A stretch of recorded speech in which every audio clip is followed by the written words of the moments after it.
Cliche alert. It may be raining here in West Cork, Ireland, but when there are comics, there's always sunshine. Welcome, my fellow comic buddies, to She Who Spins Stories podcast, a place for all things comic.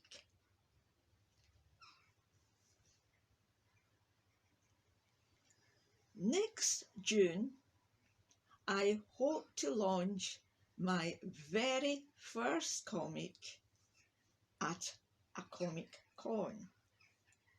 More details to follow later.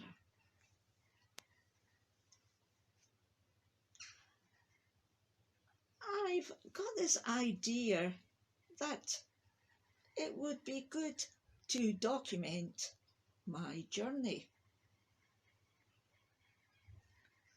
The hopes, the fears, the days when the process doesn't work, the vulnerability, the isolation.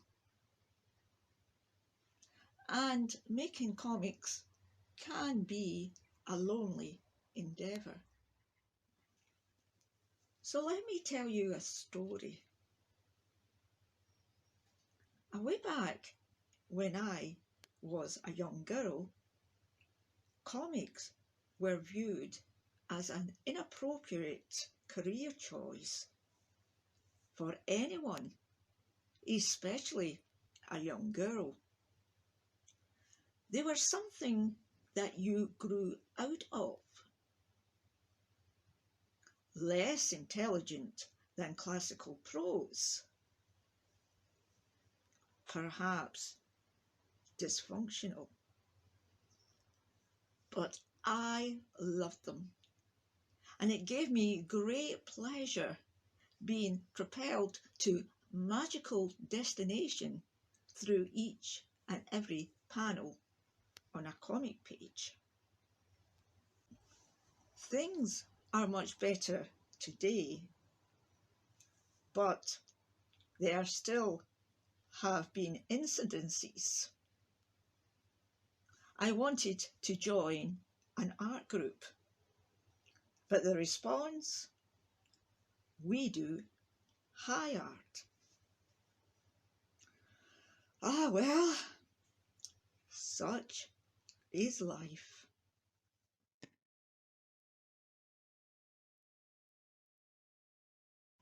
One of my favourite comics,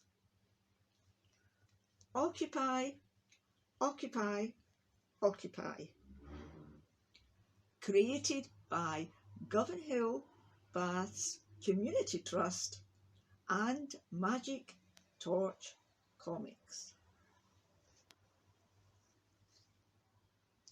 This comic tells the stories of 17 occupations across Scotland. It's social history. And if you turn the page into the comic, you will find stories such as No Place Like Home. This details the mass squatting movement that arose in the 1940s throughout Scotland and indeed Britain.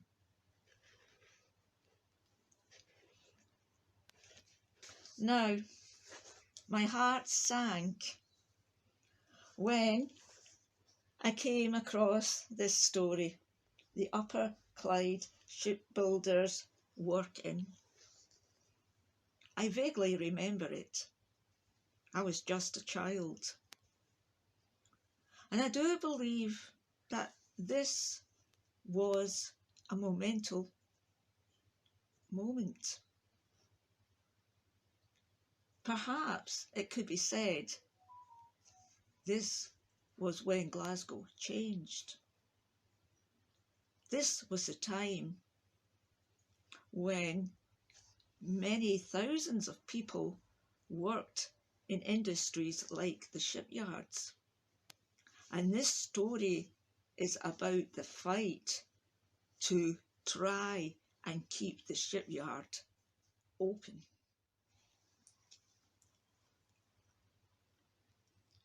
It's important to keep our stories alive.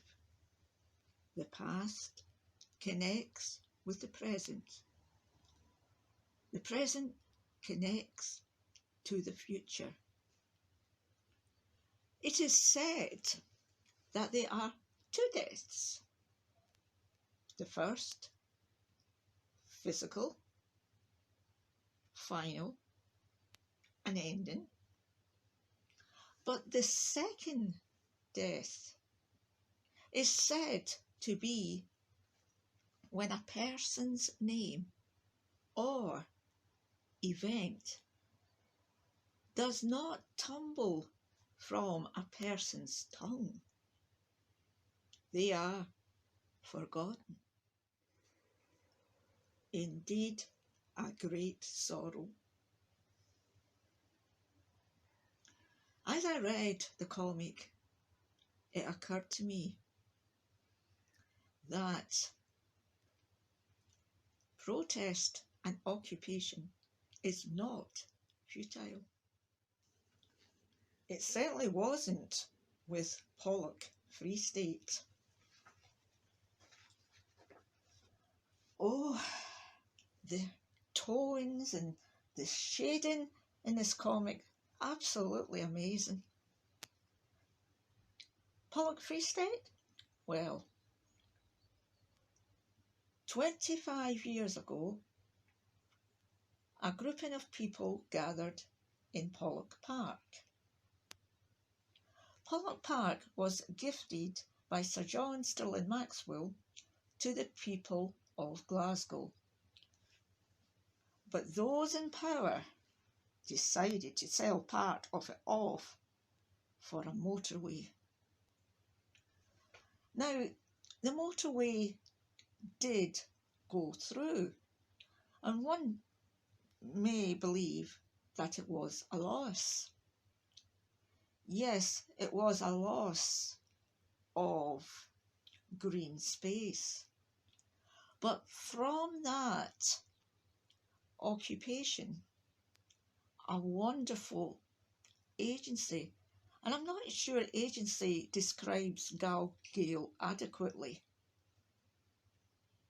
GalGael is a community hub where people come together to wood carve, build boats,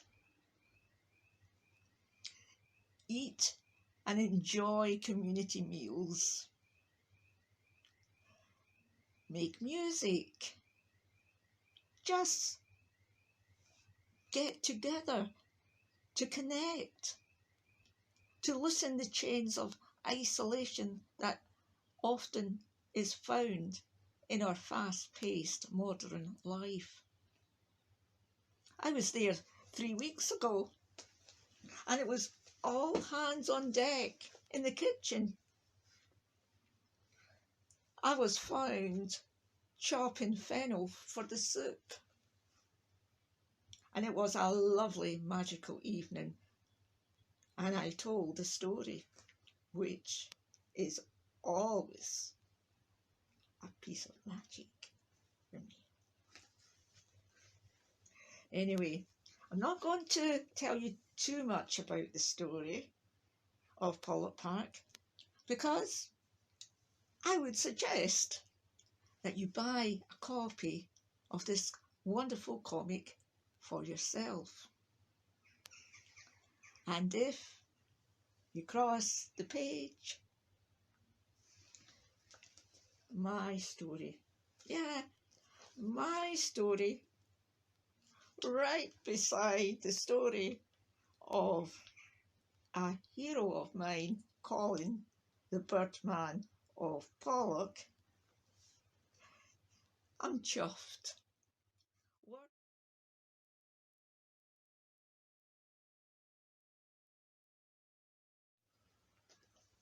My tale is on the longest to date occupation of a civil building in the UK, Govanhill Baths. And we won. Currently, a new state-of-the-art building with 2 pools, dance studio, yoga studio, community cafe, Turkish bath, etc., etc., is being constructed on the old site. It's still there, but much improved. And moreover, the community became empowered, and now there are projects such as the People's Pantry, the Deep End, Rags to Riches, and so much more. I was gladdened when I read this comic because it connected all the social history of where I grew up. And it made me see that these occupations do not lie in isolation, and we are stronger when we come together.